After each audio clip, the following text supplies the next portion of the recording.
Bueno, y la idea es, igual que el miércoles pasado, bueno, voy a ir yo contando algunas cosas que vengo pensando, y más sobre el final, los que tengan ganas, obviamente, van haciendo sus preguntas por el chat y bueno, vamos intentando, bueno, responder, ir pensando entre todos, ¿sí?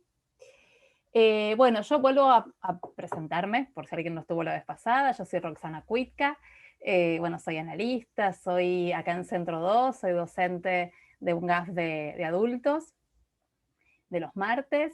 Bueno, mi formación fue siempre en el Hospital Ameguino. Trabajé en el servicio de adultos muchos años y ahora estoy en la parte docente, también desde hace como 15 años, en el posgrado del Ameguino y dando otros cursos también de posgrado dentro del Ameguino, ¿sí? Y diferentes cuestiones que tienen que ver con la formación, la supervisión y la atención de pacientes, por supuesto, ¿sí? La semana pasada me olvidé de agradecer a Debbie, que es la secretaria, que es una genia, que siempre está ahí sosteniendo todo. Bueno, a Patricia Ambra y Alicia Perego, bueno, que me abrieron las puertas del Centro 2 el año pasado, bueno, de una forma muy cálida. Así que también les agradezco y estoy contenta de estar acá. Bueno, vamos a seguir trabajando hoy el taller clínico que se llama Los adolescentes, sus modos de presentación en la clínica actual. Como les decía la vez pasada, y vamos a continuar con los modos de presentación, vamos a hablar un poco más específicamente. A mí me gusta decir de las anorexias y las bulimias, me gusta en plural, porque me parece que, a ver, son manifestaciones, ¿sí? Son modos de presentación que pueden aparecer en un montón de sujetos, más allá de la estructura además, ¿sí? Y siempre es de un modo diferente, ¿sí? Entonces, justamente para no encasillar, quizás uno a veces dice la anoréxica, la bulímica, uno a veces lo puede decir así medio rapidito, pero me gusta pensarlas en plural, ¿sí? Y sobre el final de la clase vamos a hablar algo también en relación a los cortes, ¿sí? Y algo también agregué en relación a los tatuajes, que es algo que a mí también me gusta bastante hablar. Vamos a hablar también bastante del cuerpo en la clase de hoy, del cuerpo en principio en la adolescencia, que me parece que es algo central para poder escuchar adolescentes, ¿sí? El cuerpo desde el psicoanálisis, por supuesto. Y voy a contar también al final dos viñetas muy cortitas, pero que hablan de la anorexia y de la bulimia, para que podamos, y algo de los cortes también, algo cortito, justamente para poder ir pensando y articulando teoría y clínica, que es lo que yo les decía que me interesa que a ustedes les pueda servir, ¿sí? Que puedan también ustedes ir articulando y pensando sus propios materiales también, ¿no? Bueno, vamos a arrancar a hablar un poquito del tema del cuerpo en psicoanálisis, ¿sí? Que siempre me parece que está bueno repasar estas cuestiones. El cuerpo en psicoanálisis, ¿sí? Como ya todos sabemos, eh, se constituye en relación a un otro, ¿sí? Esto es fundamental. Eh, Ustedes recuerdan que el psicoanálisis comienza, ¿sí? Obviamente con Freud, cuando él descubre, tiene un descubrimiento maravilloso, que es un cuerpo diferente al cuerpo que estaba estudiando la ciencia de su época, ¿sí? El cuerpo que Freud descubre a través de las histéricas es un cuerpo que no se guía por una anatomía científica, sino por una anatomía vulgar, diferente, singular. Es un cuerpo que habla y que está ligado, esto es súper importante, a algún tipo de satisfacción, ¿sí? Es un cuerpo gozante, ¿sí?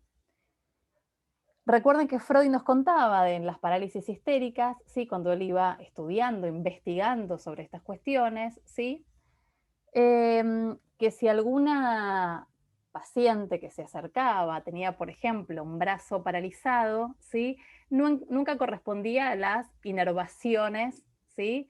Del sistema nervioso central, ¿no? Sino más vale, se paralizaba, por ejemplo, del hombro hasta como hasta la muñeca, digamos, ¿no? Como si fuera una prenda de ropa, ¿no? Como si uno tendría puesto un saco, ¿no? Del hombro, digamos, hasta la muñeca, como si hubiera como costuras, ¿sí?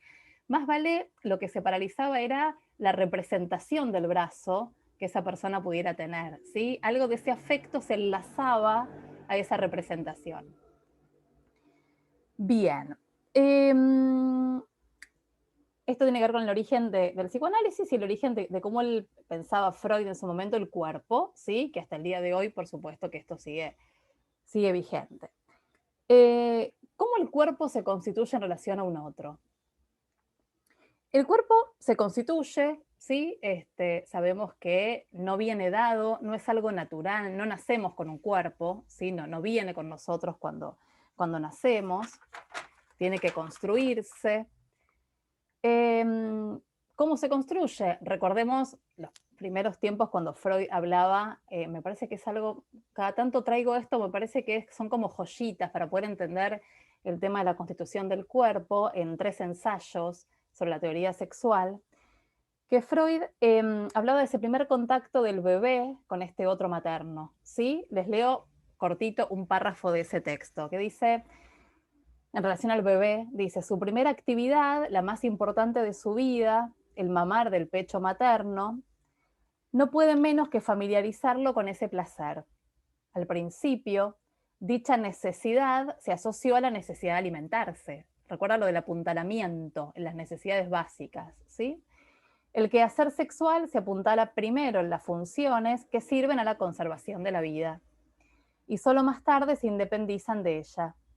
Entonces los labios del niño se comportan como una zona erógena y cualquier otro sector del cuerpo, esto es fundamental, puede ser elevado a la condición de zona erógena. Hasta ahí Freud, ¿no? Entonces seguimos pensando en esto, digamos, no hay manera de constituir un cuerpo sin un otro real presente ahí, ¿sí?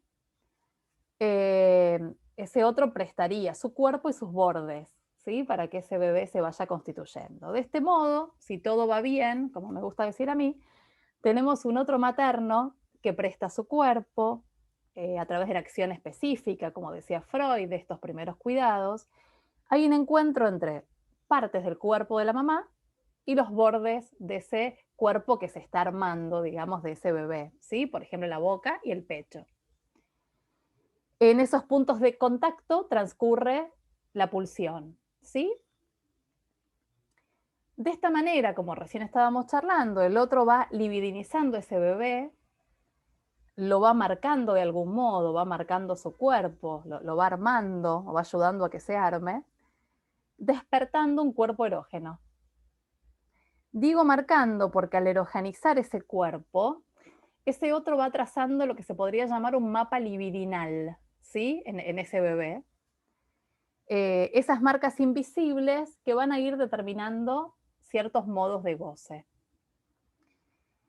Podríamos pensar que ese otro abre los apetitos pulsionales de ese bebé, ¿no? Miren qué importante.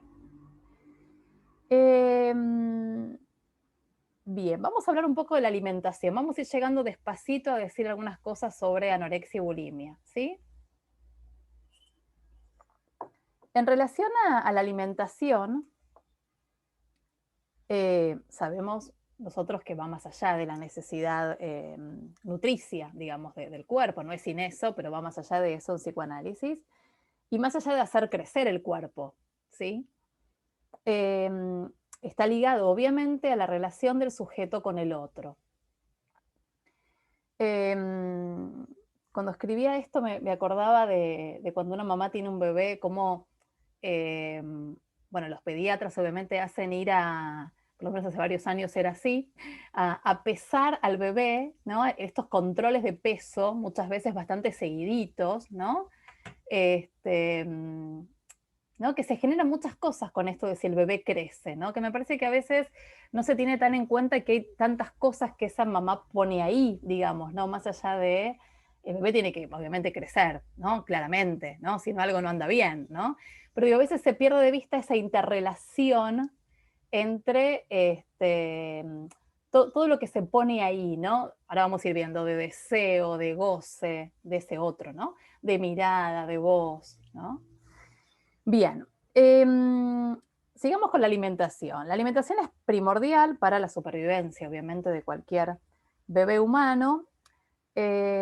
y va a depender de que ese otro, ¿sí?, se dirija a ese bebé. Ya que el bebé no tiene manera, obviamente, de orientarse instintivamente, ¿sí? No es un animalito, ¿sí? Entonces decíamos que el niño que no tiene ningún instinto que lo guíe, va a estar obviamente sometido completamente a este otro que lo va a tomar, que le oferta su pecho y le da de comer, ¿sí?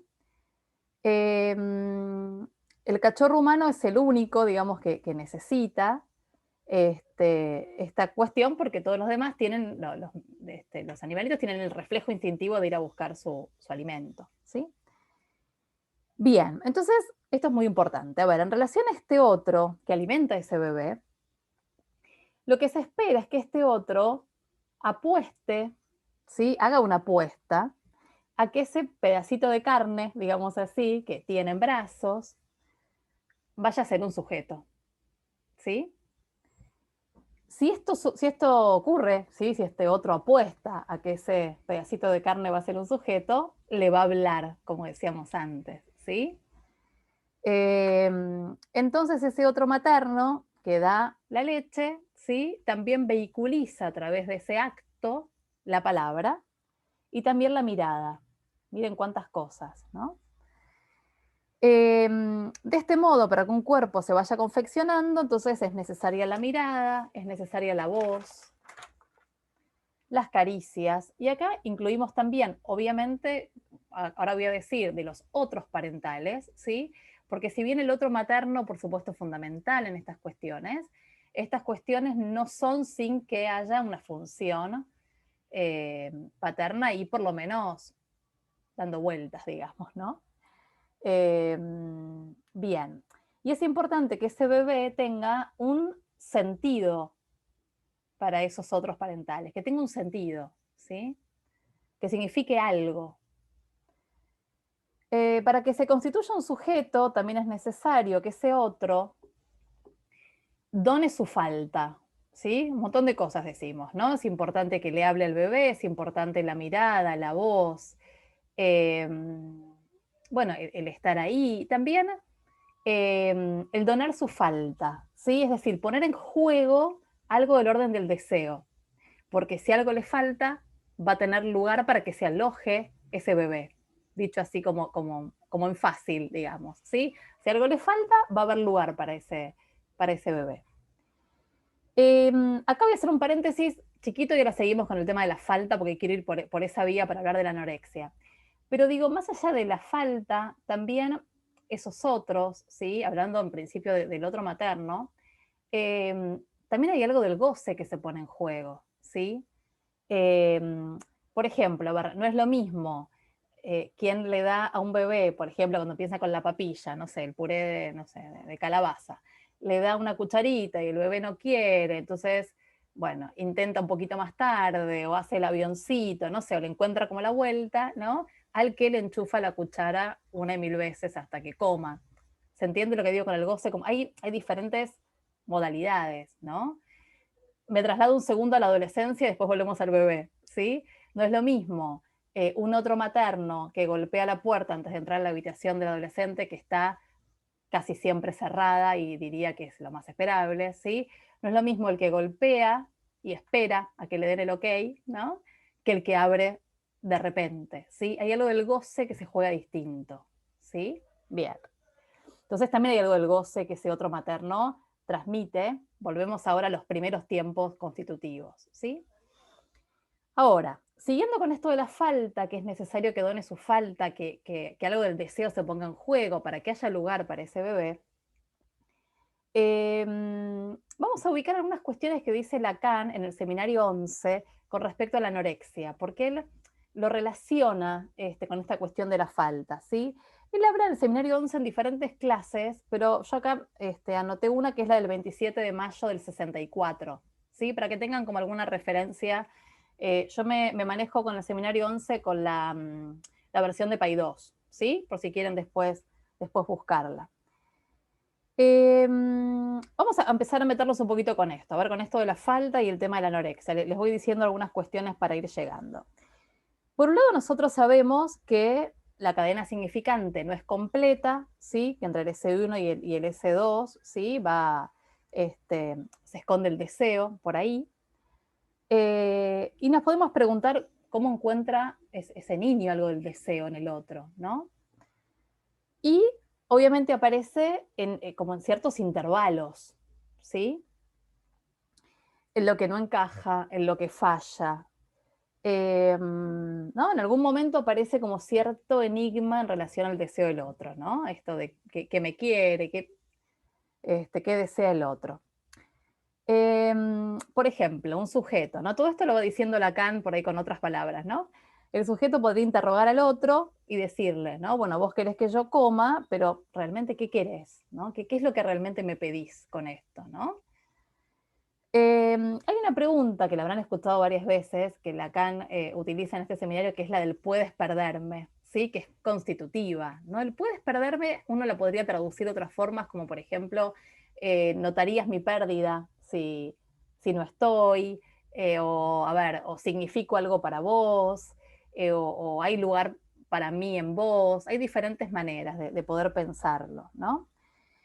Hay ciertas situaciones donde ese otro responde de forma afirmativa a esa pregunta del puedes perderme, ¿no? O notarías mi pérdida si no estoy. Cuando el otro muestra algo del deseo, ¿sí? Y aloja ese bebé, esa respuesta es afirmativa, hay lugar, ¿sí? Hay otras situaciones en las que el otro no responde de forma afirmativa a esa pregunta, ¿sí? Hay una frase que encontré que me parece que grafica muy bien lo que me gusta transmitir a mí con esto, que es lo siguiente. A ver, hay sujetos a los que el otro primordial no les ha ofrecido, en ninguna de sus versiones, un lugar privilegiado para su deseo. ¿Qué sería esto? Que no es que este otro, ¿sí? Porque estamos hablando del terreno de la neurosis acá, ¿sí? No es que este otro no ha mostrado para nada el deseo, no es que no ha hecho lugar para ese sujeto.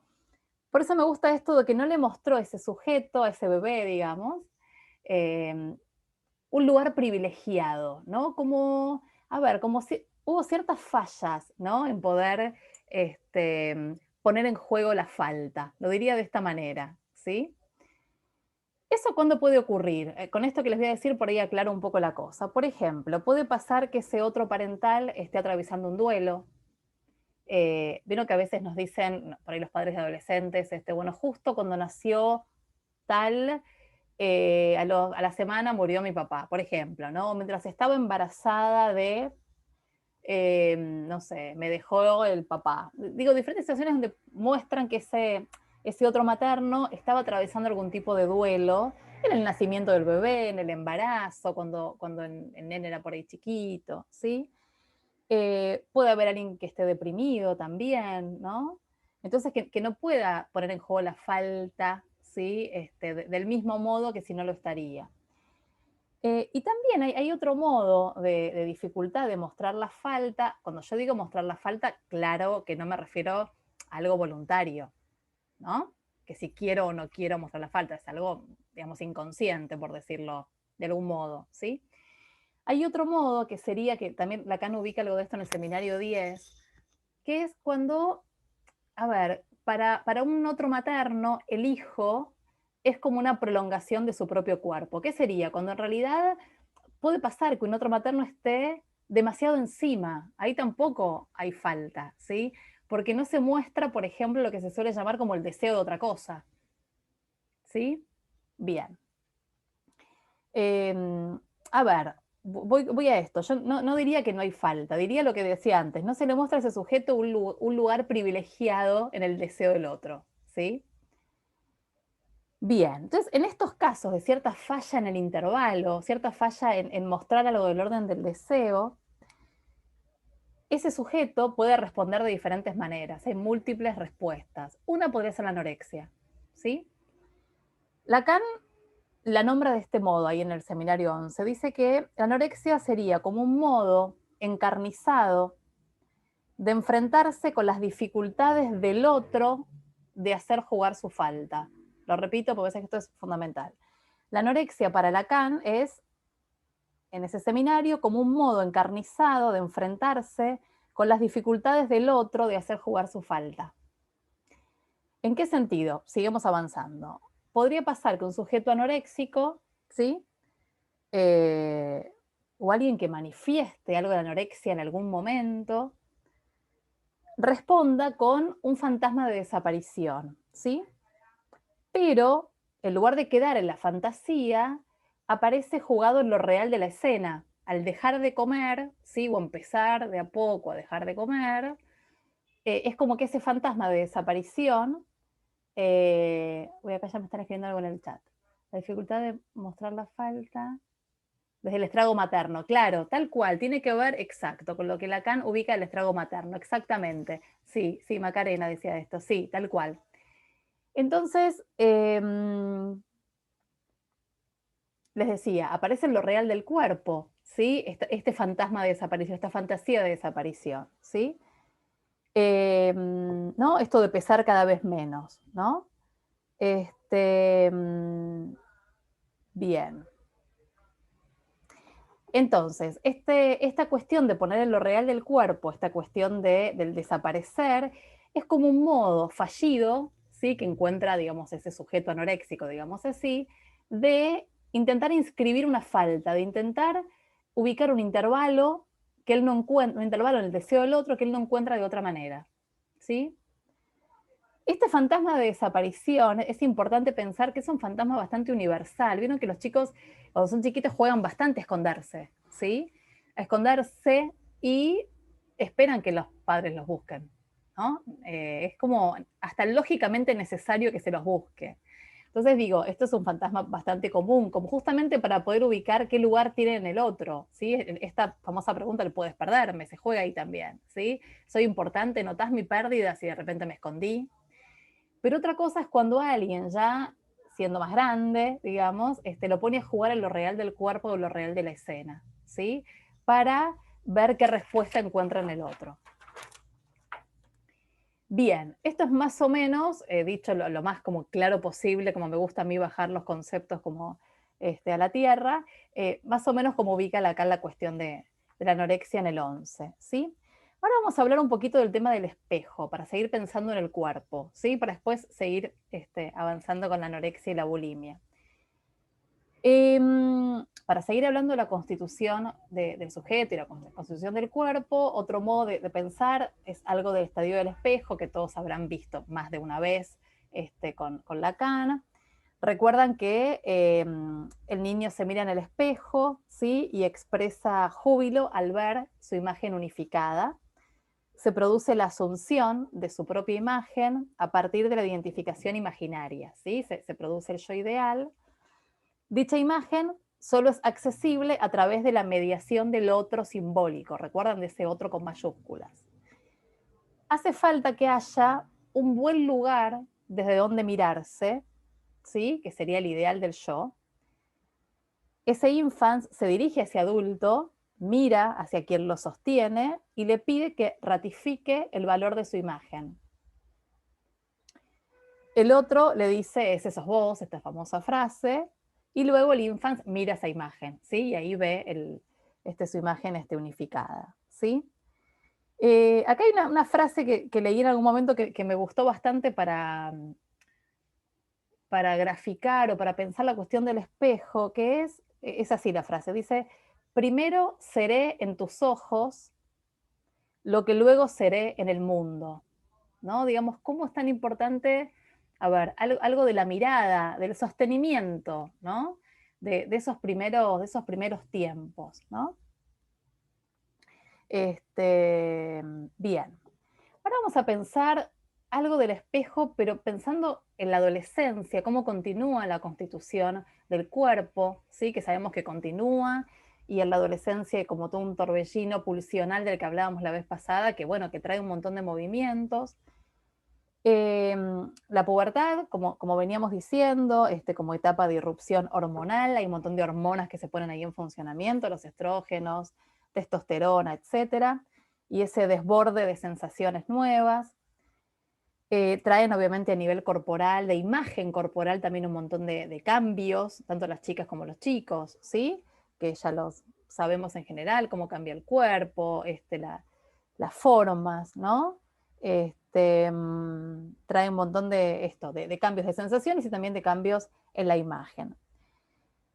Como veníamos trabajando también ya en la reunión pasada, y que no estuvo, todo lo vamos igual renovando, digamos, y volviendo como a decir de diferentes modos, la adolescencia es un intento de elaboración de esa irrupción. ¿Se acuerdan que decíamos esto? ¿Sí? La adolescencia como un intento de elaboración de esa irrupción. Y hay que ver cómo cada adolescente, con qué recursos simbólicos cuenta cada adolescente para ir elaborando esa irrupción. ¿Sí? Hablábamos de 3 duelos, que solamente los voy a nombrar, ¿sí? Recuerden que la clase pasada la pueden ver, que está subida, si quieren después como ampliar un poquito esto, está subida al Facebook. Los 3 duelos, por lo menos digo yo, 3 duelos que hay que elaborar en la adolescencia y que muchas veces nos consultan en esos momentos, sí, a los analistas para, bueno, vamos ahí como sosteniendo un poco esa elaboración. Uno sería la pérdida de los lazos parentales infantiles, el otro la pérdida del cuerpo infantil, y el tercero, las transformaciones en la imagen corporal. Que recuerdan que decíamos que hay en la adolescencia hay una desestabilización de la imagen infantil y un armado de una nueva imagen, ¿sí? Por eso ahí aparecen muchas veces casos de anorexia, ¿sí? Porque viene justamente el armado de la nueva imagen. Con respecto a la adolescencia y el espejo, quien cumple la función de otro, ¿sí? En el espejo también, en la adolescencia, este otro simbólico que dice, ese sos vos, ¿sí?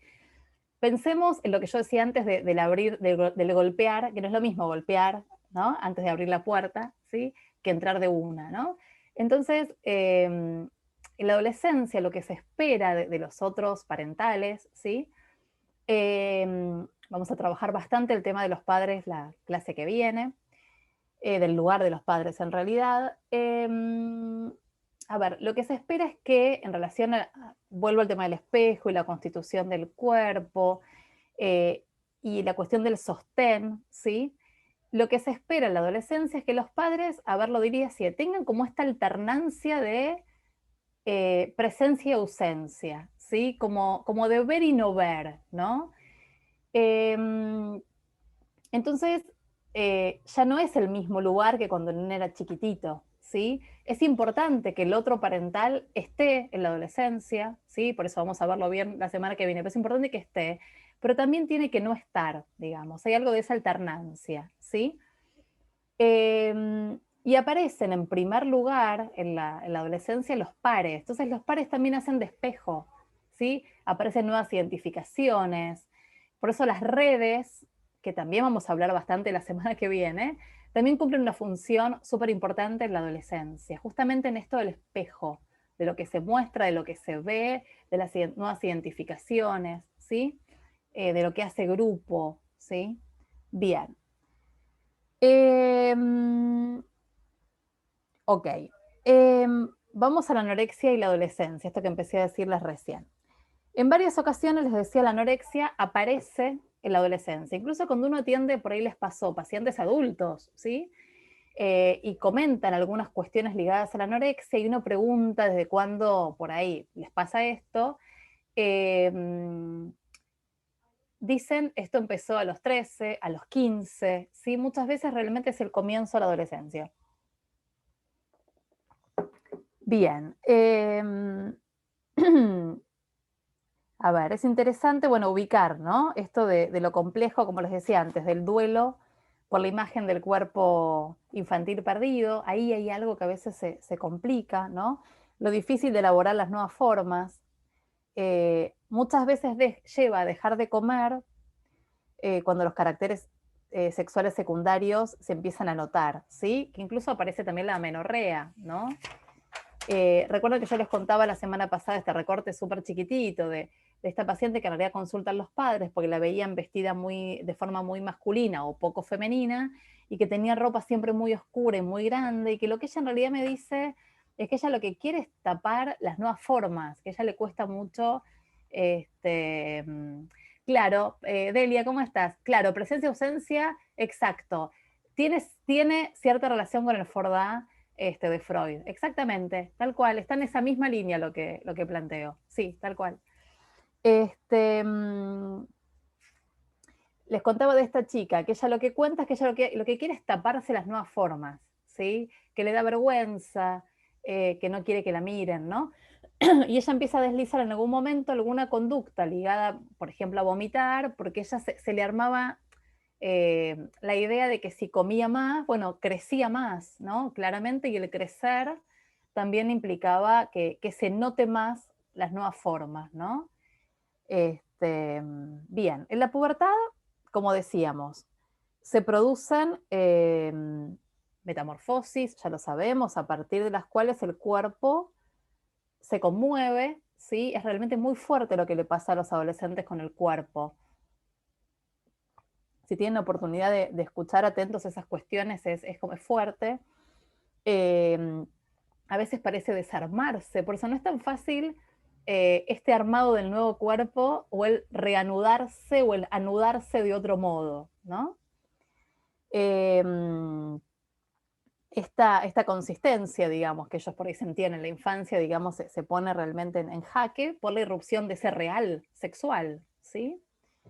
Y que muchas veces no se encuentra, digamos, como decíamos antes, ciertos recursos simbólicos para hacer con ese real, ¿sí?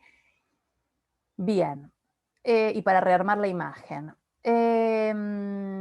Bueno, sabemos, ¿no? Que ya Freud hablaba de dos oleadas de la sexualidad, ¿no? En el medio de las dos está el periodo de latencia, ¿sí? Eh, bueno, la segunda oleada tiene que ver con la pubertad, y luego, bueno, la adolescencia que intenta, como decíamos, tramitar toda esa oleada y esa irrupción de goce.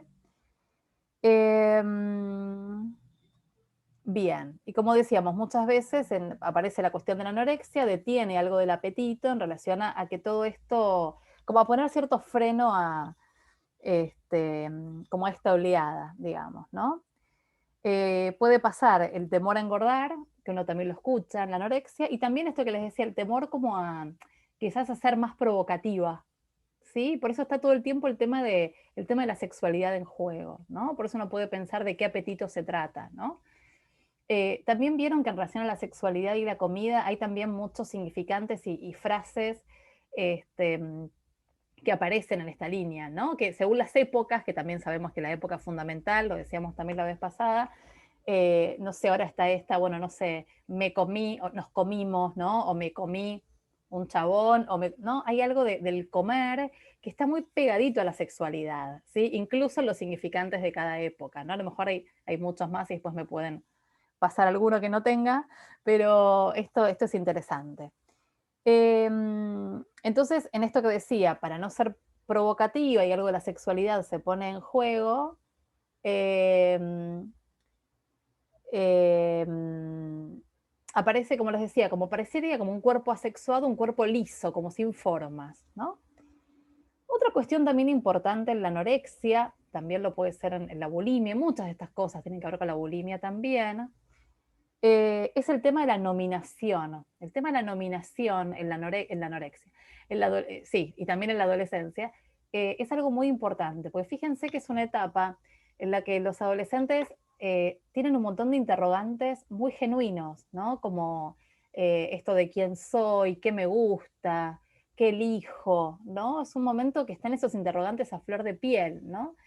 Entonces, a veces tener muy a mano una nominación, como por ejemplo, soy anoréxica o soy bulímica, ¿sí? A veces los sostiene. Lo que pasa es que en general, cuando necesitan de una nominación de este estilo, ¿sí? Es esto que les decía, cuando hay algo de lo simbólico que no termina de ayudarlos a hacer otra cosa, lo diría de esta manera, ¿sí? Recuerdan que la semana pasada hablábamos de un montón de, a ver, como de recursos que a veces pueden tener los adolescentes a mano, como la escritura, como la lectura, ¿no? La cuestión de la vestimenta que hace grupo con otros, ¿no? La jerga con la que hablan, digo, hay un montón de cuestiones, ¿sí? No es que alguien que tenga alguna manifestación anoréxica no tenga alguna de esas otras cuestiones, por supuesto. Pero bueno, en general, como que faltan quizás algunos recursos a veces, ¿no?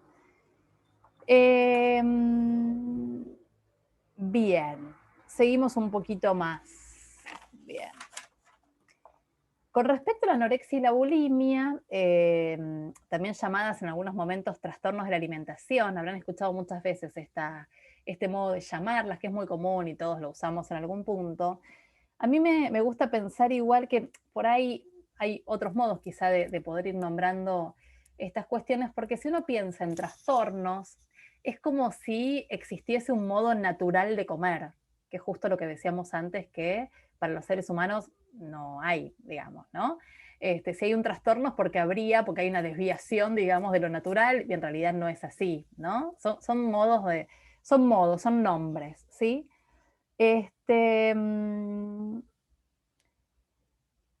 Bien. Entonces decíamos, a ver, volviendo a esto de los recursos simbólicos con los que cuenta un adolescente, que decíamos antes, para ir tramitando sus cuestiones, la anorexia podría ser una de las respuestas posibles cuando, esto que les decía antes, no aparecen esos recursos simbólicos para hacer otra cosa. Entonces la anorexia podríamos pensarla, a ver, acá me noté como tres puntos, digamos, de la anorexia, ¿no? Una que podría pensarse, esto es súper clínico, como un límite al otro cuando se presenta omnipotente. Es lo que decíamos antes de cuando el otro no muestra la falta, ¿sí? Cuando se muestra muy completo, esto sería omnipotente, ¿no? Límite al otro cuando se presenta omnipotente, cuando no muestra intervalo. Podría pensarse, ¿no? Que alguien que está con estas manifestaciones de anorexia, el negarse a complacer a la madre, vieron que las madres en general dicen, bueno, pero come, ¿no? Las incitan a los sujetos anoréxicos, hombres o mujeres, a que coman. Podría ser que el negarse a comer, a ver, esto que decíamos antes, es como un intento como de horadar a ese otro, ¿no? De no completarlo, digamos, ¿no? Bien, otra de las cuestiones también ligadas a la anorexia es lo que decíamos antes de la dificultad de elaborar las nuevas formas del cuerpo a partir de la pubertad, ¿sí? Entonces se dificulta elaborar esa irrupción de goce, entonces aparece el dejar de comer para que, bueno, no aparezcan esas nuevas formas, y la cuestión de la nominación, ¿no?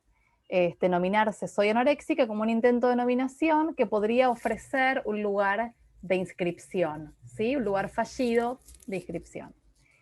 Con respecto a la bulimia, les voy a leer un párrafo súper chiquitito de un libro que me gusta mucho y que me parece que grafica la bulimia de una forma maravillosa, que es un libro de Sylvie Poulichet, que por ahí la escucharon alguna vez, que se llama La obra del tiempo en psicoanálisis.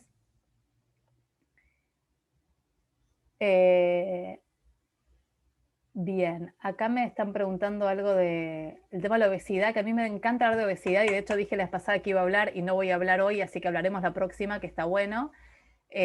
Ahora voy a esa pregunta, Jessy. Les leo esto de la bulimia, de Sylvie Poulichet, ¿sí? Ella dice así,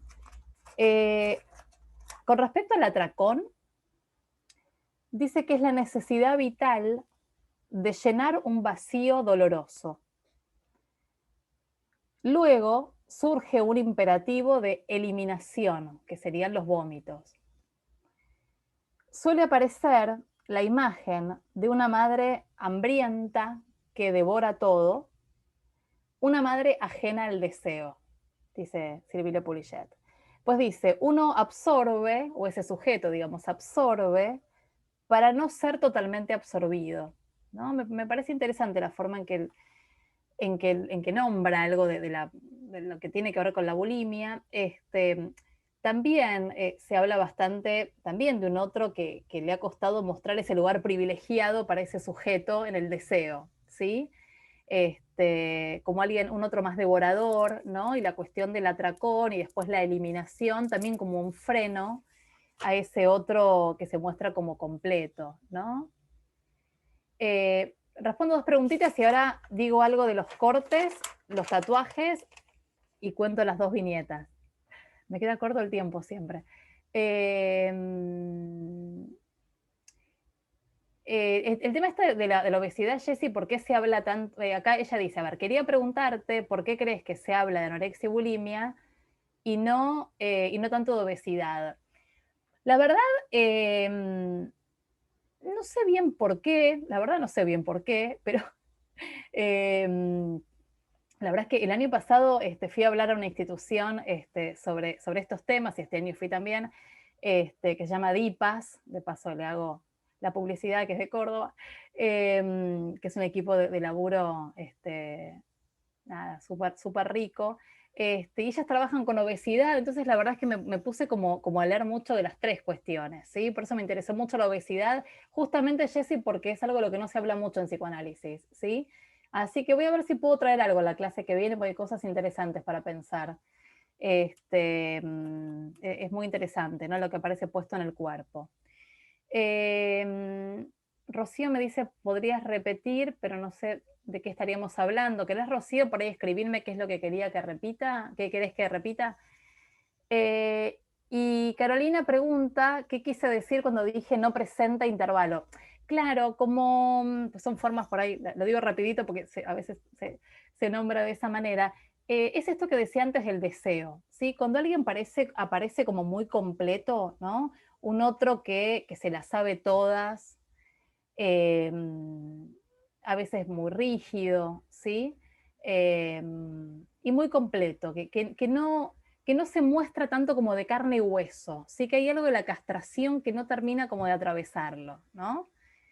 Eh, Eso sería que no muestra intervalo, ¿sí? Este, por eso, ahora vamos a ver con una de las viñetas, una de nuestras, a ver, una de las funciones de un analista, me parece cuando alguien se muestra de este modo, digamos, alguien aparece con, por ejemplo, con un otro materno o con un otro muy completo, ¿no? Que antes decíamos también que muy completo y que no muestra intervalo, también puede ser justamente alguien que esté también demasiado pegado, ¿no? A ese hijo, por ejemplo, ¿sí? Y que no muestre que desea otra cosa, ¿no?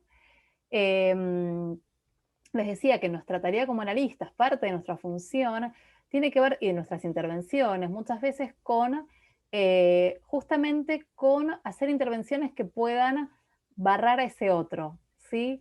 Poder empezar a ver si ese sujeto puede empezar a pescar a ese otro no tan completo, ¿sí?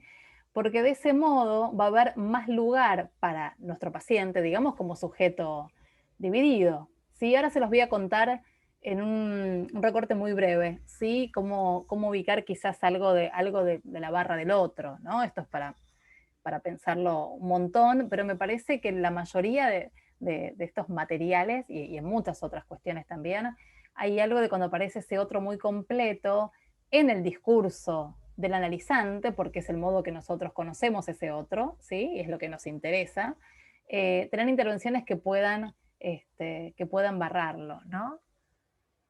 Eh, la cuestión del atracón. Sí, el nombre del libro de Silvire Pulichet es La obra del tiempo en psicoanálisis, ¿sí? Y lo que dice sobre el atracón, lo leo más rapidito, igual también esta clase va a estar subida, así que la pueden ver otra vez, no sé si van a tener ganas, pero si quieren ver algo lo pueden volver a mirar. Sobre el atracón dice que es la necesidad vital de llenar un vacío doloroso y que luego surge el imperativo de eliminación, que serían los vómitos, ¿sí? Como estos dos movimientos de la bulimia, ¿sí? Y después Delia dice, no intervalo, sí pegoteo. Se podría pensar como fenómeno psicosomático que era Lacan. Bueno, es otra cuestión, ¿no? La de la holofrase y el fenómeno psicosomático. Es otra cuestión súper interesante, pero es otro tema distinto, Delia, pero hay algo de eso también, claro. Sí, sí, claro, donde no hay intervalo. Sí, donde no hay intervalo hay pegoteo. Por eso decíamos antes que en realidad entre S1 y S2 debería haber un intervalo, ¿no? Donde algo del deseo aparezca. Cuando eso no se encuentra, también se habla de ese modo de los fenómenos psicosomáticos, claro, sí, sí, sí, sí, totalmente. Después habría que meterse un poco más para deslindar lo que estamos hablando hoy de los fenómenos psicosomáticos, pero hay algo ahí, ¿no? Por eso a mí también me parece que se pueden llamar a estas cuestiones a veces como fenómenos, como modos de presentación, ¿sí? Bien. Bueno, vamos a decir algo sobre los cortes, ¿sí? Como hoy hablamos bastante del tema del cuerpo, ¿sí? Eh, Acá pregunta Adriana, tal cual, si tiene que ver con las operaciones de alienación y separación, totalmente. De hecho, en el seminario 11, los que yo les conté de Lacan, de la anorexia, sí, él todo el tiempo lo vincula con alienación y separación. Sí, totalmente tiene todo que ver. Sí, exacto. Claro, sí, Delia tal cual. Delia dice ahí pegoteo de significantes, tal cual. Sí, sí, sí, sí, sí, tal cual. Bueno, el tema de los cortes. Siguiendo la línea de los modos de presentación de los adolescentes y los intentos de inscripción, ¿no? Que van buscando los adolescentes también, aparecen a veces cortes en el cuerpo, ¿sí? A veces nos consultan por eso y muchas veces es algo que va apareciendo en el transcurso de un análisis, ¿no? Lo mismo sucede a veces cuando alguien nos cuenta que tiene alguna cuestión de anorexia o de bulimia. También a veces, salvo que sea obviamente un caso, a ver, que tenga cierto riesgo o gravedad, donde sea algo que aparezca desde el vamos o que los padres traigan al paciente por eso, ¿sí? A veces son cuestiones que aparecen durante el tratamiento, ¿sí? Bien. El tema de los cortes, decíamos, ¿no? Es como, bueno, ahí son como escrituras en la piel, escrituras o marcas en la piel. A veces son cortes superficiales, ¿sí? Este, mm, Hay mucho para hablar de los cortes, pero por lo menos vamos a decir un par de cositas. Me parece que hay, en principio, dos funciones que uno podría pensar de los cortes, ¿no? Uno que es, a ver, que el corte se hace frente a lo intrusivo, ¿sí? Frente a lo repetitivo o lo intrusivo. Y también un intento de freno, ¿sí? Para un poco distinto, pero tiene que ver también con un otro a veces que es necesario barrar, en este caso en su goce, ¿no? Yo pienso siempre cuando hablo de esto, a ver, en una, con esto del otro en su goce, en una paciente, iba a decir pacientita, paciente, ¿no? Hay un deslizamiento de 15 que cuando ella consulta, ¿sí? Que ella me cuenta que se hacían unos cortes en las piernas, tenía que ver con que ella ya no encontraba la manera de, a ver, de decirle a su mamá y su mamá pueda modificar quizás algo de esto, en relación a este goce del otro, ¿no? Al goce, digamos, de la madre. La cosa era así, la mamá era adicta y muchas noches se iba, digamos, bueno, a consumir, volvía al día siguiente y ella estaba como de chica acostumbrada a quedarse sola y la mamá volvía al día siguiente.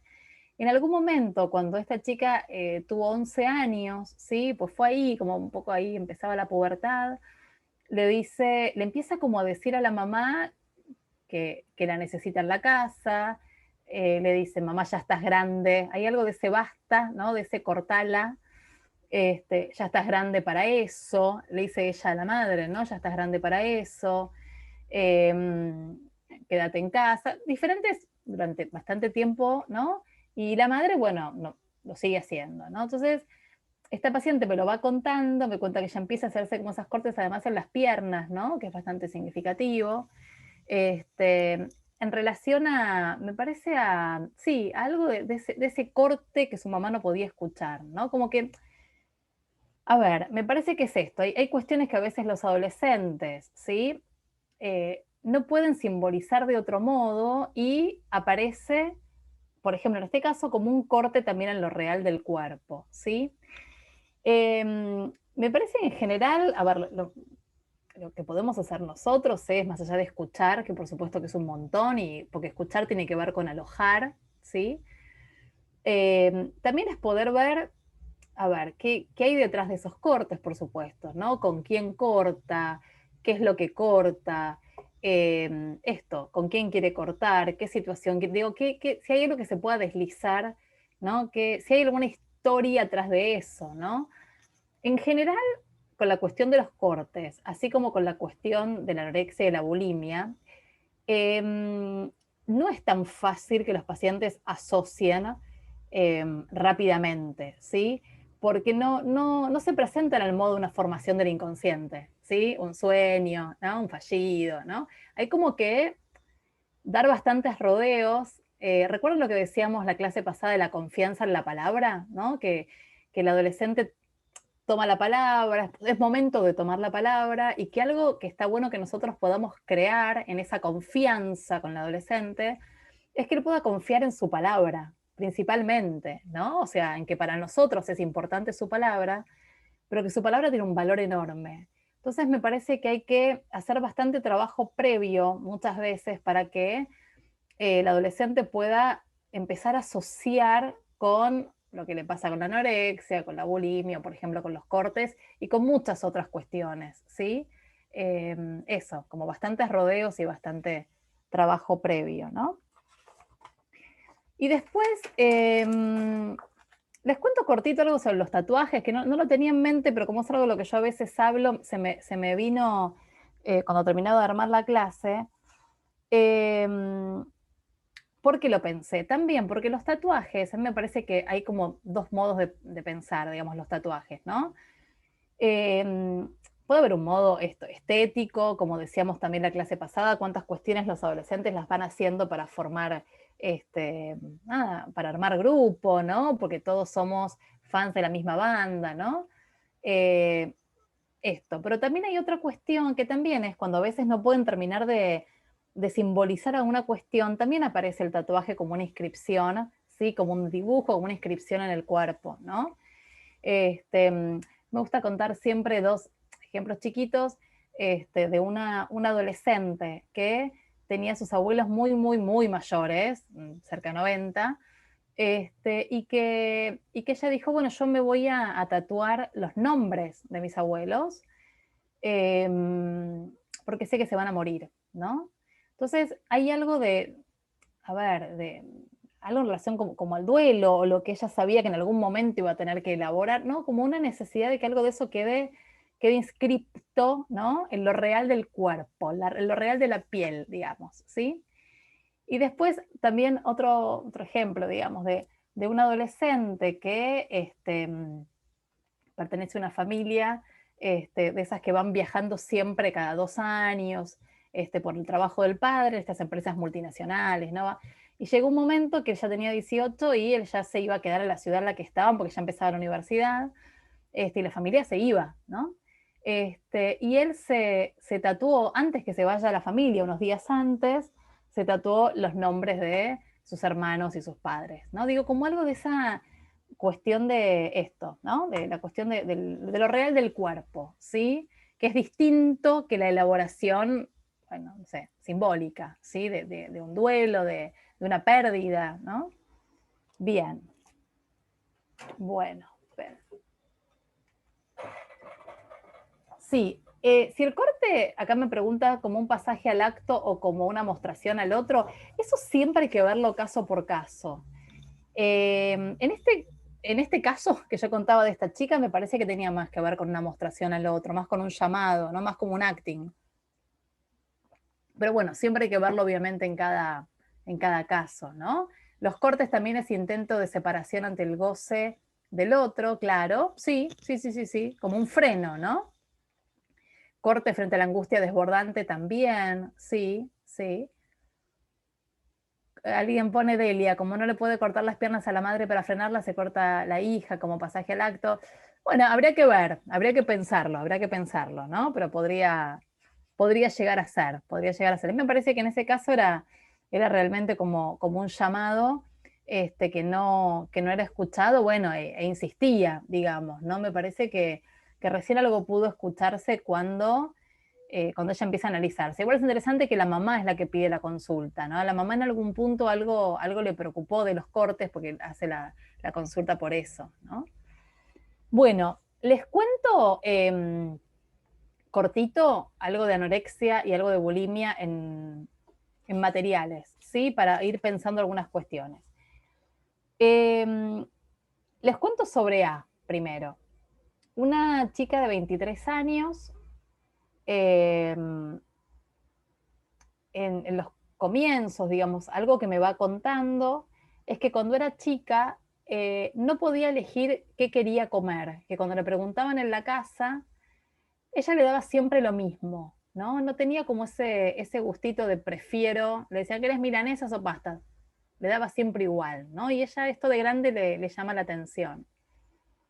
En plena cuarentena comenta que estaba comiendo poco, cada vez menos, ¿no? Hacemos sesiones telefónicas, con lo cual, bueno, no, digamos, no era lo que yo podía llegar a registrar. Ella dice que se ve gordita y que siempre fue flaca como su familia, pero ya no. Empezamos a trabajar un poco estas cuestiones, ¿no? De la familia. Eh, y ella lo que empieza a decir es que empieza a sentir hambre por primera vez, ¿no? Que antes ella comía por comer, ¿no? Esto que yo les decía que le da lo mismo siempre, ¿no? Lo que pasa es que come poco, aunque tenga hambre, porque quiere seguir siendo flaca como su familia. Y empieza a relatar en algún momento algunas frases maternas que las viene escuchando desde chica, frases que le resuenan, ¿no? Y ella dice que son cuestiones en las que el papá nunca se mete, ¿no? Hace hincapié en esto, nunca se mete con estas cuestiones. Y el papá en general aparece como muy de costado, ¿no? Y las frases que aparecen son, por ejemplo, le puse un apellido obviamente cualquiera, que sería Pérez. Ella dice, los Pérez somos flacos. Esto es una frase que la mamá muchas veces repite, ¿no? Ellos son varios hermanos y los padres, ¿no? Entonces, ellos son flacos.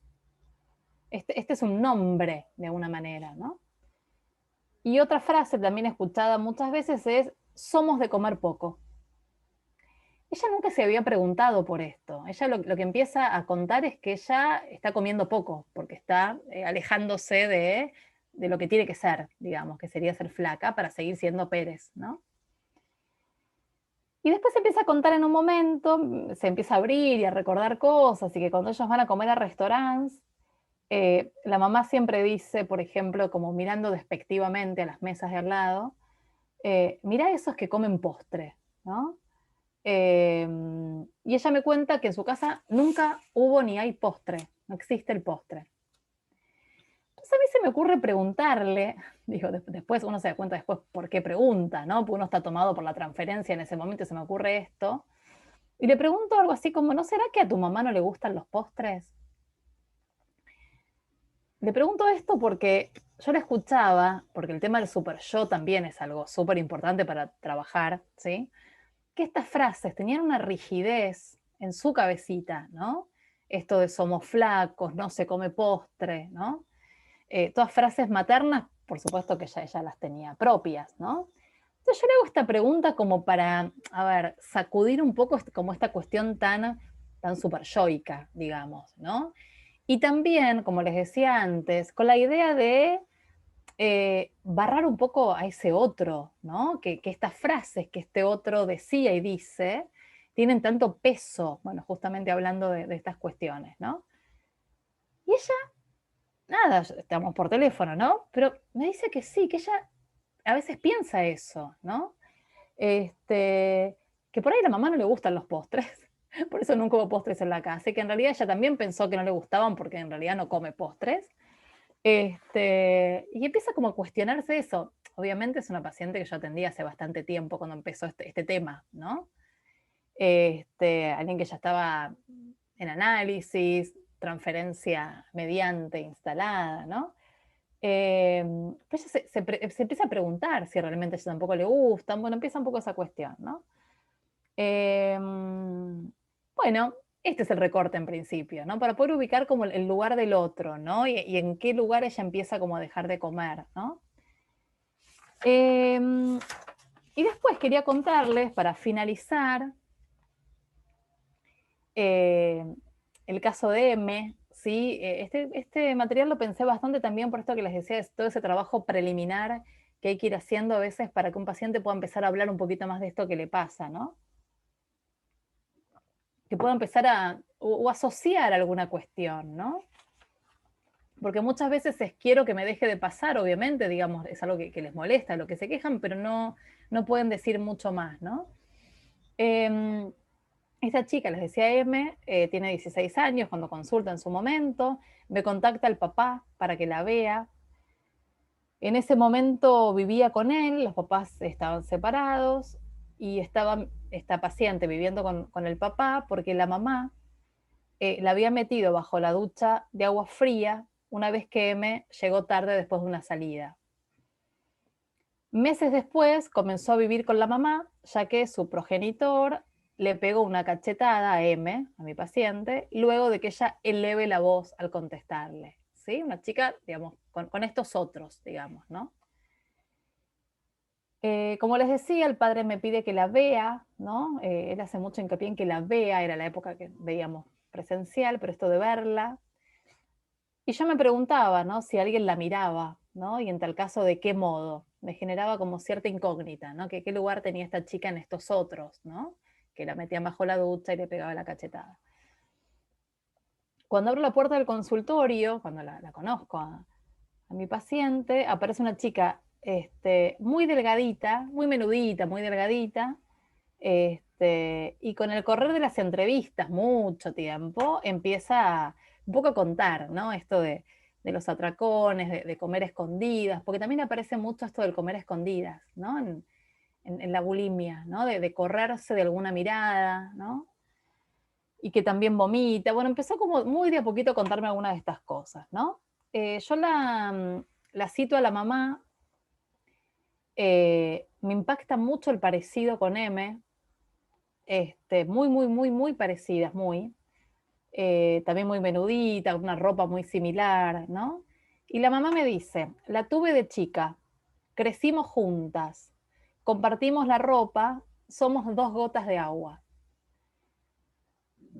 Yo rápidamente lo que le digo es, claro, pero sos la madre, ¿no? Como así, en un tono ameno y cálido, pero marcando una diferencia como fundamental, ¿no?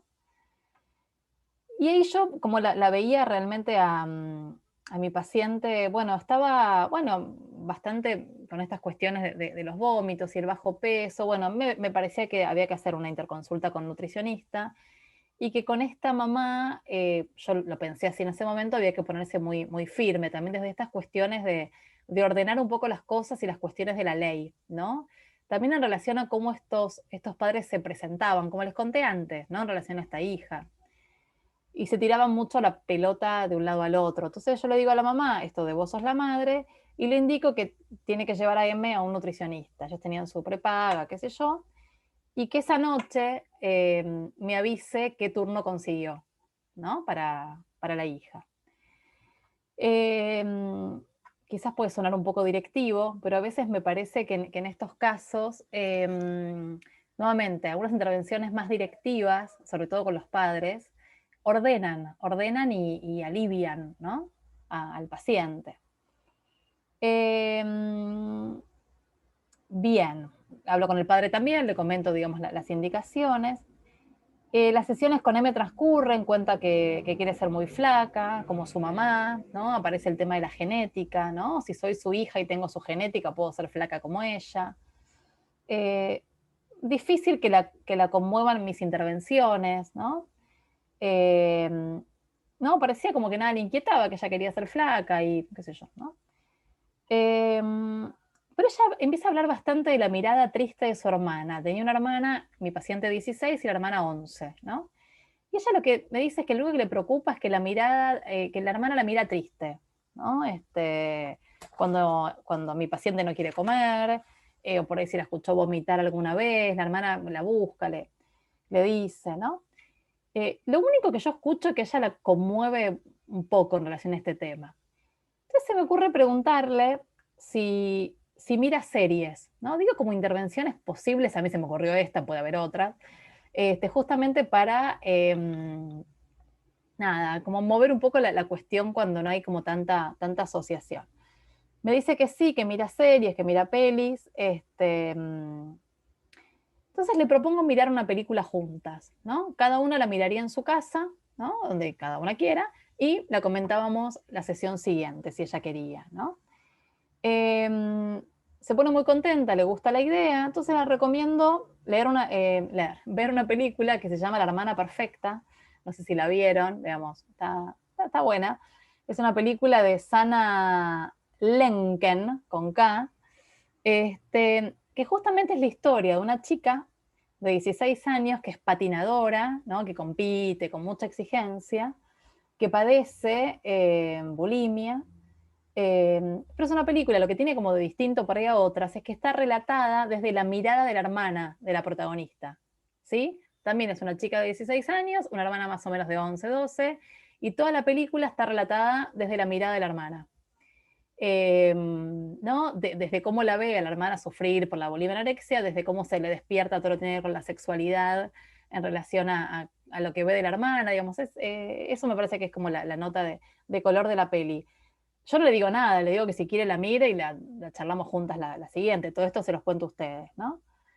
Y esto de mirar la peli generó, me parece, efectos en dos líneas, ¿no? Esto de mirar juntas la peli, algo del orden de hacerle un lugar, ¿no? Porque yo iba a estar, digo esto del alojamiento, ¿no? Yo iba a estar en algún momento de la semana mirando la peli que yo había quedado con ella, ¿no? Y la vi, aparte. Yo ya la había visto igual, pero la volví a ver, y tocó bueno, y tocó este punto que le inquietaba, que era cómo su hermana la veía, ¿no? Bueno, y a partir de eso seguimos conversando sobre la peli y otras cosas, y empezaron como a surgir otras cosas con respecto a esto que le pasaba con los vómitos, ¿no? Como que abrió cuestiones, digamos, ¿no? Bien, y después otra línea que trabajé también bastante con ella, la mamá se dedicaba a la estética y probaba todo con ella, le cortaba el pelo, le hacía las uñas, le probaba todo con ella, y a ella le encantaba, ¿no? Y empezamos como a trabajar un poco de las cosas que la mamá le proponía y le hacía estéticamente, qué es lo que ella realmente quería y qué no, porque la mamá traía cosas nuevas y probaba todo, ¿no? Y empezamos como a trabajar a ver si la mamá traía tal aparato para pestañas, si ella realmente quería ponerse pestañas. Empezamos como despacito también como a separar algunas cuestiones. Bueno, diferentes intervenciones que les cuento nada, como posible, siempre caso por caso, obviamente, pero bueno, no sé, para que puedan después pensar cuestiones de su clínica también, ¿no? Eh, Acá me dice Fernanda, la hermana es la única que realmente la ve, tal cual. Mira, hablando de esto de cuando el papá me pide a esta paciente que la vea, ¿no? Sí, tal cual. No sé si me hablas de la peli o de la paciente, pero en los dos casos me parece que hay, que hay algo de esto, ¿no? Tal cual, tal cual. Bueno, ya hubo con algunas preguntas que fui respondiendo. No sé si quieren preguntar algo más.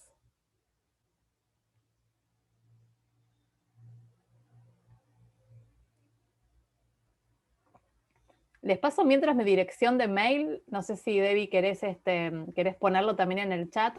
Dale, lo escribo. Siempre digo que me pueden preguntar lo que quieren en la semana o más adelante, por ahí si les sale alguna pregunta.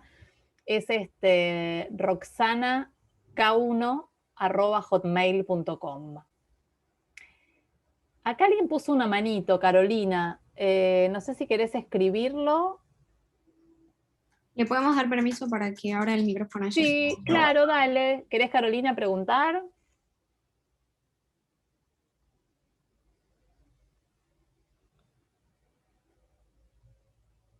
No sé. Bueno, apareció ahí la manito y me pareció.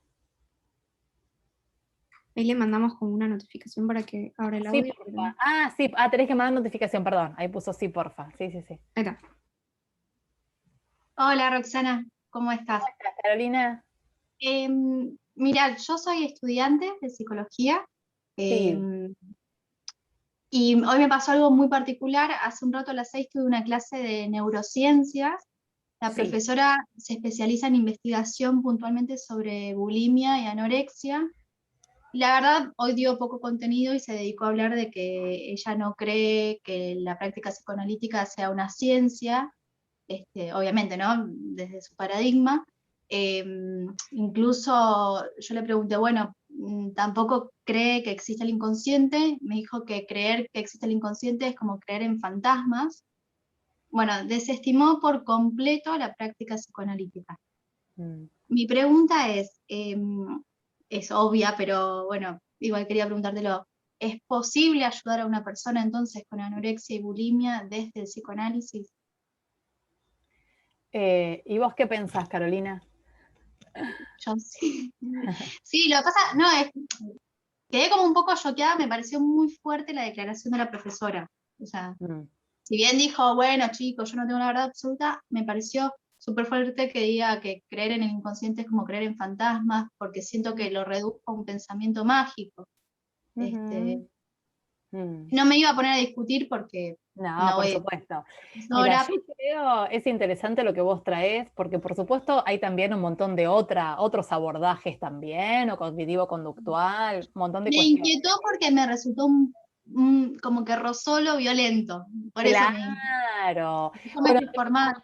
está muy bueno como lo traes, porque, a ver, lo que yo te puedo decir, a ver, para mí sí, digamos, bueno, a ver, todos nosotros los que estamos acá, o bueno, o estudiantes, o ya tienen sus pacientes, o lo que fuera, este, a ver, ¿cómo decir? Por un lado, hoy justo leí otras cosas para otra clase y pensaba en esto que decía Freud, en análisis terminable e interminable, en la convicción en la existencia del inconsciente, ¿sí? Que la idea es que, digamos, todo analista pueda analizarse, ¿sí? Justamente porque es el modo en que uno va a tener la convicción de la existencia del inconsciente, ¿sí? Eso es fundamental, ¿no? Y después nuestra práctica y los efectos de la práctica también nos va mostrando los efectos justamente en los pacientes. Por eso a mí me gusta siempre Como cuando las doy las histéricas clases, de Freud. ¿cómo? Como las histéricas de Freud. Exacto, exacto. Por eso yo les voy contando, a ver, nada es mágico, ni mucho menos, implica un laburo enorme, ¿no? Yo por ahí les cuento en 3 minutos algo que me llevó años o meses, pero sí intento también transmitir algo de cierta intervención, de cierto efecto, ¿no? Y por dónde pienso que pueden ir las intervenciones para que en estos casos haya algún movimiento, más allá del caso por caso, y cada uno de ustedes pues verá sus materiales, yo sigo repensando los míos, pero me parece que claro, que se pueden atender y que hay efectos. Hay casos obviamente, a ver, muy graves y otros no tanto, donde hay que hacer interconsultas con nutricionistas, por eso les conté también este caso de la Es nutricionista. que Ah, ella ridiculizó y casi se burló de que la anorexia tenga un vínculo, por ejemplo, con la relación con la madre. claro, claro. Por eso, bueno, me parece que cada uno tiene que tener su postura, no hay que, esta cosa violenta que vos sentiste, me parece que está bueno también que nos lo cuentes, porque justamente la idea no es esa, la idea es que uno pueda pensar que hay diferentes abordajes y cada uno va a elegir el que más le guste, con el que se sienta más cómodo y en el que más crea, ¿no? Por eso yo hablaba de la convicción o el inconsciente. Si tenemos esa convicción, trabajaremos desde ahí también, ¿no? Bueno, muchas Bueno, gracias. no, al contrario, un gusto, Carolina. Bueno, a Hay ver, varios comentarios también. sí, a ver, acá dice María Pérez, justo Pérez.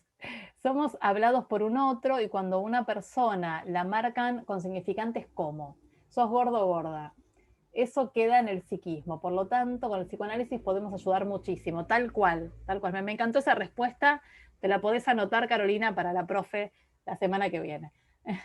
La ciencia se vale del psicoanálisis, Delia, claro. Sandra, el psicoanálisis no es una religión, ¿no? No es cuestión de creer, claro, tal cual, tal cual. Este, eh, Lorena me pregunta, ¿cómo estás? Si otra algo sobre adicciones. La verdad que en esta oportunidad no. Varias de las cosas que fuimos diciendo tienen que ver también con las adicciones. El libro que les conté de Sylvie Poulichet, ella es una autora que habla mucho de adicciones en realidad. Pero en este seminario, en este taller clínico, no voy a traer nada de adicciones, Lore, no. Si no conoce el psicoanálisis es difícil opinar sobre eso, claro, ¿no? Dice Delia, de la profe de Carolina. Te pregunta Karin si sugiero bibliografía en relación a los temas tratados, mil gracias. Voy a pensar un poquito más, a ver, les dije lo del seminario 11, el libro Sylvie Le Poulichet. A ver, hay un libro que es de Nieves Soria. No tengo acá a mano bien el título, pero la semana que viene, que quería decir algo sobre obesidad, que hoy me dieron ganas, alguien que me preguntó antes, ella habla muy lindo del tema de la obesidad, Nieves Soria, y también de anorexia y bulimia. El libro se llama algo así como Anorexia y Bulimia, algo así se llama el libro, que no lo tengo justo acá, lo dejé en el consultorio. Y ella habla del tema de la obesidad de un modo que me gusta mucho, que es como refugio en el cuerpo. Quizá lo escucharon en algún momento, ¿no? Esto de cuando queda el cuerpo como refugio, ¿no? Así que esa sería otra bibliografía que les pasaría. Ese libro está bueno. Después Recalcati habla, estoy diciendo bien el apellido, ¿no? Creo que sí. De anorexia y bulimia, también súper interesante. Claro, en la anorexia cuando dijiste, ahí se me fue la pregunta, pero cuando dijiste, me pregunta, cuando dije que el otro no muestra el intervalo o algo así, es que se muestra como omnipotente, tal cual, es así. Psicoanálisis de la anorexia y la bulimia de Nieves Soria, ahí pone Julieta. Ese es el título, es un libro que está bueno. La última cena de Recalcati, pone Gabriela. Gracias, sí, sí, son libros que los tengo todo el tiempo al lado y no me acordaba ahora bien. Ese de La última cena está muy bueno. Y son libros de fácil, digamos, de fácil lectura, quiero decir, que pueden acceder, más allá del nivel de formación que tienen, pueden comprarlos o pueden bajarse seguramente algún capítulo. Acá pone Vilma, Roxana, en este punto de pensar el atracón como la necesidad de llenar un vacío doloroso. Una paciente puede ubicar que ahí ella no puede reconocer nada del deseo. ¿Te parece que se podría pensar de esa manera? Por supuesto, siempre en el caso por caso. Y habría que ver, Vilma, esto de si el vacío tiene que ver con no reconocer nada del deseo. Podría ser. Sí, lo que sí me gustaría pensar en ese punto es que, de todos modos, el deseo está. En tal caso es el modo en el que el deseo circula en ese momento, ¿sí? Haría como esa aclaración. Acá Florencia dice que recomienda La transición adolescente de Peter Bloss. Y acá dice Eri, un buen libro para adolescentes es Veronique, que trata de la relación de dos amigas y cómo viven la anorexia. ¿Sabes qué? No lo leí, me suena. No lo leí, voy a mirar un poquito. Bueno, acá hay un piropo. Esta película Hasta el hueso, sí. Esa, ¿sabés qué? Delia, gracias. Creo que me la recomendaste una vez y me olvido de mirarla. Sí, Hasta el hueso. Es una película que está por Netflix, acá nos dice Delia. Sí, acá me preguntan por mi Instagram. Sí, se los paso porque así por ahí pueden, de paso ya voy subiendo todas las cosas que doy. Es Liz, como de licenciada, LIC, punto, Roxana, y les deletreo mi apellido, que igual está acá en mi cuadradito, que es K de kilo, V corta, ITCA. No sé si querés escribirlo por las dudas, Debbie, si tenés ganas. Es liz.roxanacuitca. Así que me pueden seguir por ahí, yo subo todas las cosas que voy dando. La diabetes, mira qué interesante, Maximiliano, ¿se podría relacionar con las cuestiones del cuerpo? Ay, me interesa mucho lo que me preguntas, habría que pensar. Habría que pensar, digamos, en algún punto sí. Lo que pasa es que, bueno, qué sé yo, como tiene una cuestión como claramente orgánica tan fuerte, ¿no? Habría que pensarlo. Podemos investigar un poco. A ver, el tema de la diabetes es súper interesante, súper interesante. Te agradezco la pregunta porque me dispara a pensar. Julieta, ¿vas a hablar en algún momento sobre las nominaciones actuales de los adolescentes, como por ejemplo, soy no binaria? Bueno, la semana que viene mi idea es poder hablar algo en relación a a estas cuestiones. Sí, vamos a ver cómo, quería hablar de las redes, un poco de los padres, y me parece que la cuestión de la presentación, como decís vos, ¿no? De soy no binario, por ejemplo, esas cuestiones son súper interesantes. Recuerda que la vez pasada hablábamos bastante también de, a ver, de la época, ¿no? Entonces nosotros no podemos, a ver, estar afuera, ¿sí? De lo que tiene que ver con la subjetividad de la época, ¿no? Y estas son cuestiones de la subjetividad de la época y hay que hacerles lugar.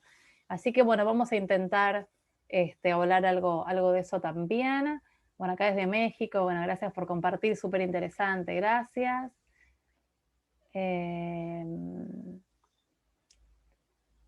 Bueno.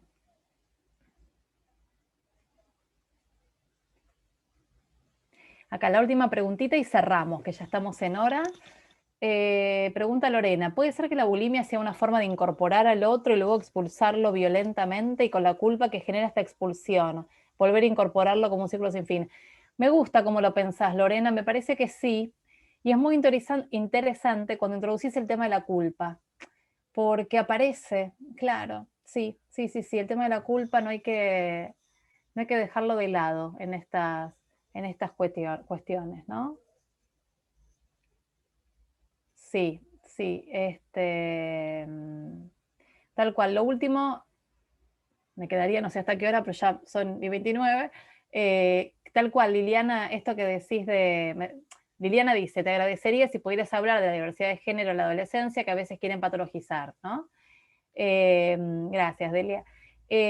Justo surgió la vez pasada un comentario de ustedes que me pareció interesante, que justamente en relación a esto, que, digamos, justamente lo que se intenta en relación a poder estar en los tiempos que corren y en la subjetividad de la época, como decía yo antes, justamente es no patologizar, obviamente, las elecciones, la sexualidad, digamos, no, pero por supuesto que puede haber y hay, ¿no?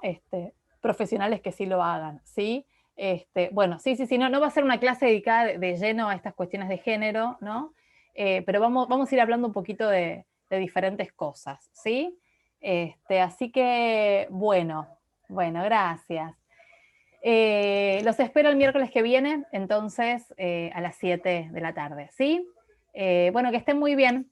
Hasta la próxima.